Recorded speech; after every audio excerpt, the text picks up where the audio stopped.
Hi, I'm Molly Gazenhouse. I'm the lead educational opportunity counselor at Kentuckiana Works College Access Center. And I'm Lindsay Driscoll, Assistant Vice President of Student Affairs and Financial Aid Director at Jefferson Community and Technical College.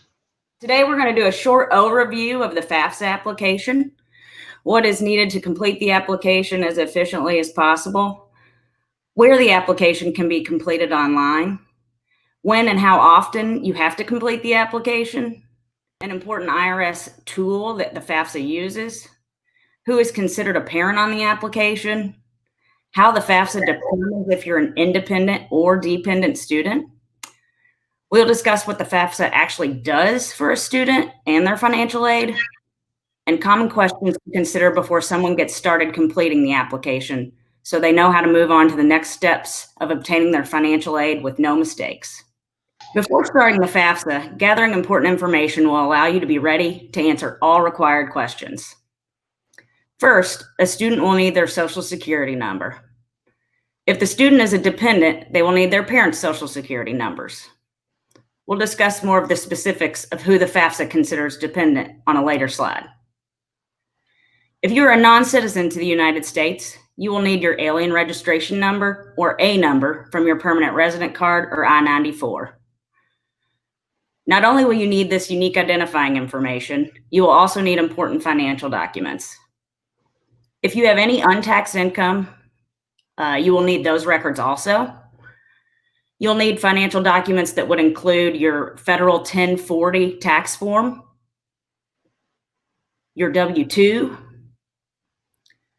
If you do receive untaxed income, those examples might be child support received or if you receive any disability benefits. Lastly, you'll need information on cash, checking, and savings account information, or any assets that your parents or you have in your name. We're sharing some visual examples of the federal 1040 income tax form and what a W-2 form from an employer looks like for your reference. These are minimally what are needed if one did file taxes or was employed for the tax year considered on the FAFSA. These are some visual examples of unique identifying information the FAFSA needs. So if you're a non-citizen, the green card or I-94 will have your registration number on it. For those of you who have a Social Security number, having these cards handy will help the application, as it's important to make sure that everything is reflected correctly and these numbers are shown correctly, both on the I-94, the green card, and the Social Security card. Before getting started on the FAFSA, if eligible, you should make an FSA ID. FSA ID is simply an official username and password that allows you to sign the application electronically. In order to create an FSA ID, one needs their Social Security number, a mobile phone number, or email address unique to them. If you're a dependent student, a parent will also need to create an FSA ID as well. And again, the mobile phone number or email address must be unique to that particular person. Now that you have everything together to get started, you can complete the application. Remember, FAFSA is an acronym that simply means Free Application for Federal Student Aid. The application is provided free of charge by the government at fafsa.gov. At the application, it's available in both English and Spanish. As you can see in the top right corner of the site, you can choose which language. Recently, the application can even be completed on a mobile device through an app. For those first-time completers, I recommend using a computer to make sure all information is completed accurately. Each FAFSA considers a year of school for a student. As you can see in this chart, we can look at when the student would be attending school, what FAFSA they need to complete, and which taxes are considered for that particular application. For example, the 2020-2021 school year is most current. The school year includes the dates July 1st, 2020 until June 30th, 2021. That application opened October 1st, 2019, and 2018 taxes are considered. Unlike your application to get into college that you only complete once, The FAFSA application has to be renewed each year the student wants to attend school. A new application opens every October 1st. The IRS data retrieval tool is a helpful tool that will allow students and parents to connect to their tax return already submitted to the IRS and have the pertinent data automatically uploaded to your FAFSA. This helpful tool prevents you from having to dig out old copies of tax returns and manually pull that information off of specific lines on the return. The data retrieval tool connects with the FAFSA to gather the information needed. It is also helpful if later additional tax-related information is needed from your school's financial aid office. Less documentation may be requested from the student and family who use this tool since the information is already verified with the IRS. These screenshots show you what you would see if you choose to use the IRS data retrieval tool when filing your FAFSA.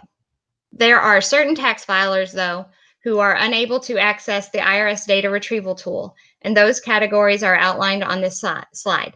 They include students who do not mark on the FAFSA that the 2018 tax return is completed, or students or parents of dependent students who have a marriage date of 2018 or later, students or parents of dependent students who first 3 digits of their Social Security number are 666. Tax return filed is a non-U.S. tax return. People who filed married and filed head of household or filed separate returns, and people who have neither married parent that entered a valid Social Security number, or people who are non-married parents who entered zeros for their Social Security number. Dependent students must enter parental information. We will discuss on an upcoming slide the questions the FAFSA asks to determine a student's dependency status. If you are a dependent student and need to report parental information, the information on this slide can be helpful. You should be reporting your legal parent, which are biological or adoptive parents or parents awarded by the state. These types of parents would be the ones listed on a student's birth certificate. If students are not married but living together, you would enter both parents' information. If your legal parent is widowed or never married, you would enter that parent's information. If your parents are divorced or separated, you would put the information of the parent you live with most during the year. Please pay close attention to the date setup on this slide, as that is what you will be using on the FAFSA. More information regarding who is not considered a parent can be found on this slide. We know all families are different, but for the purposes of the FAFSA, these individuals, even if you live with them, cannot be added to the FAFSA in the parent section. They are widowed step-parent, grandparents, foster parents, legal guardian, older siblings, and aunts and uncles. The only way these individuals are considered a parent for FAFSA purposes is if they have legally adopted you. Otherwise, these are not family members who would be included as a parent on the FAFSA.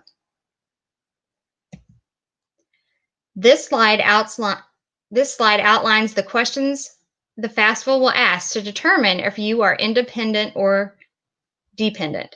For the 2021 FAFSA, the questions are: were you born before January 1st, 1997? As of today, are you married? At the beginning of the 2021 school year, will you be working on a master's or doctorate program? Are you currently serving on active duty in the U.S. Armed Forces for purposes other than training? Do you have or will you have children who will receive more than half of their support from you between July 1, 2020 and June 30, 2021? Do you have dependents other than children or spouse who live with you and who receive more than half of their support from you now through July 30, 2021? At any time since you turned age 13, were both your parents deceased? Were you in foster care, or were you a dependent or ward of the court? Has it been determined by a court in your state of legal residence that you are an emancipated minor? At any time after July 1, 2019, were you determined to be an unaccompanied youth who was homeless or were self-supporting and at risk of being homeless? If you can answer yes to any of these questions, you will be considered an independent and will not need to include parental information. I just want to point out, though, several facts regarding children and dependents who receive more than 50% of their support. It can sometimes be tricky when answering this question. Basically, when answering this question, you need to be considering, does that child or the other dependent have you as their main source of financial support? To answer yes, a student must be responsible for rent, mortgage, utilities, food, and medical expenses. Also keep in mind that with some of these questions, there may be additional documentation that needs to be collected by the financial aid office to verify the accuracy of the answer to that question. For example, if a student answers yes to the questions regarding unaccompanied youth or homeless status, documentation from an emergency shelter or the student's high school may be requested. All the information collected on the FAFSA is used to determine a student's EFC, or expected family contribution. This number is used by the financial aid office to determine each student's eligibility for federal grants and loans. It can also be used to determine state aid eligibility and institutional scholarships. As was mentioned in previous slides, sometimes additional information may be needed in order to complete FAFSA processing, so keep an eye out on communications from your school's financial aid office. This slide includes some steps that will or may occur once the FAFSA is submitted. You will receive an email to the email address used on the FAFSA, a Student Aid Report, or SAR. This document will include your EFC and give details about what that means. It is always a good idea to keep the SAR on file for future reference. Watch out for communication from the college's Student Financial Aid Office. Additional information may need to be collected. Typically, that is information for students who need to complete a process called verification. FAFSA verification is a process implemented by the Federal Department of Education to ensure the accuracy of information reported on FAFSAs. Typically, about a third of students are selected for this process. If you have questions, please feel free to contact the school you plan on attending. Once the FAFSA is complete, the financial aid office at your school will be responsible for finishing up the process, collecting additional documentation if needed, and awarding your financial aid. This slide includes a list of common mistakes students make regarding their FAFSA.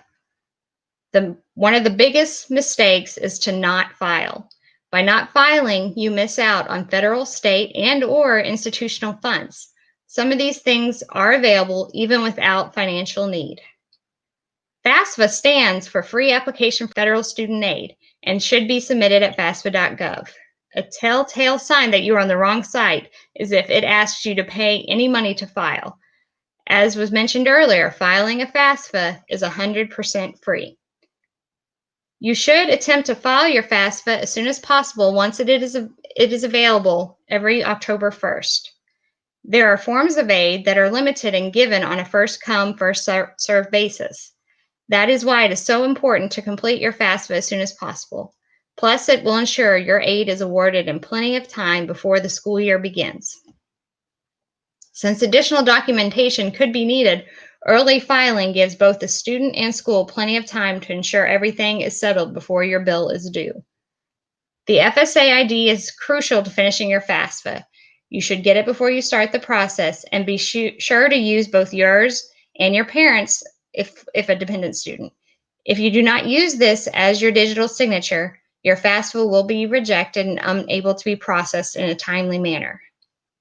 The FAFSA question should be read carefully and accurate information included.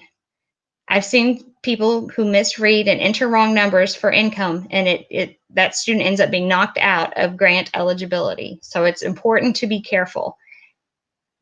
If you leave required information off the FAFSA, this will slow the process down. The financial aid office is responsible for ensuring all the information is collected. If it is not, it may cause a delay in the awarding of your financial aid. Thank you for attending this presentation. We wish you luck as you pursue your educational goals.